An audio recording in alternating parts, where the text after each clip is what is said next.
Kabayan, uuwi ka ba or magbabakasyon sa bansang Pilipinas pero hindi mo pa alam ang mga dokumentong kailangang isumite or ipakita pagdating sa airport? Narito ang karagdagang kaalaman kung ano ang dokumentong kailangang ipakita pagdating sa airport. Unahin muna natin yung mga pauwi ng Pilipinas. OFW ka man or hindi, narito po ang karagdagang kaalaman kung ano ang mga dokumentong kailangan po nating isumite or ipakita pagdating natin sa airport. Passport, visa, plane ticket, e-travel registration QR code for arrival. Heto naman po ay para sa mga OFW na magbabakasyon po sa Pilipinas, yung babalik po sa kanilang job site. Kailangan po natin dyan ng passport, at least valid po siya ng 6 months, 3 entry visa, plane ticket, e-travel registration, at saka verified contract. Bakit kailangan natin ng verified contract? Ang verified contract po is kakailanganin po natin yan pag kumuha po tayo ng OEC, lalong-lalo na po sa ating mga domestic workers at saka sa mga skilled worker po na nag-change employer.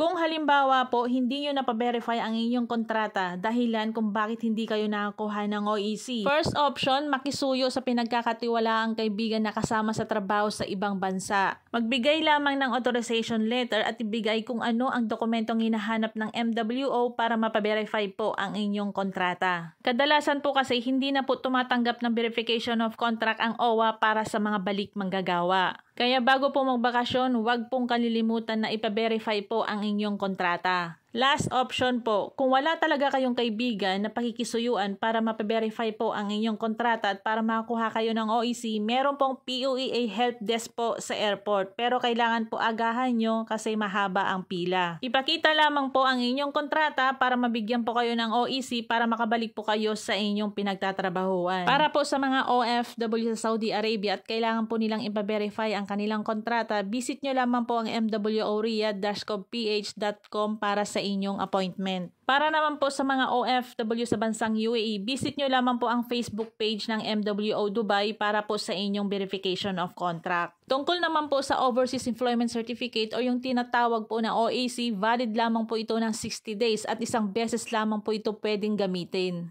Meron pong isang OFW balik manggagawa na na-hold po sa immigration. Hindi niya po napansin na expired na pala ang kanyang OEC. Kaya bago po ang inyong flight or bago po pumunta sa airport, double check nyo po ang inyong mga dokumento para hindi po kayo magkaproblema pagdating po sa airport. Iwasan din natin maglagay na hindi dapat ilagay sa mga hand carry bag or iwasan din natin maglagay na hindi dapat ilagay sa mga check-in baggage. Ang pagbukas at bawas ng laman ng iyong maleta ay nakakaubos ng oras dahilan kung bakit minsan ay naiiwan tayo ng eroplano. Paalala ko rin po sa may mga connecting flight, pakicheck po kung kailangan nyo po ng declaration form o kaya transit visa sa bansang dadaanan nyo po para hindi rin po kayo maiwan ng eroplano.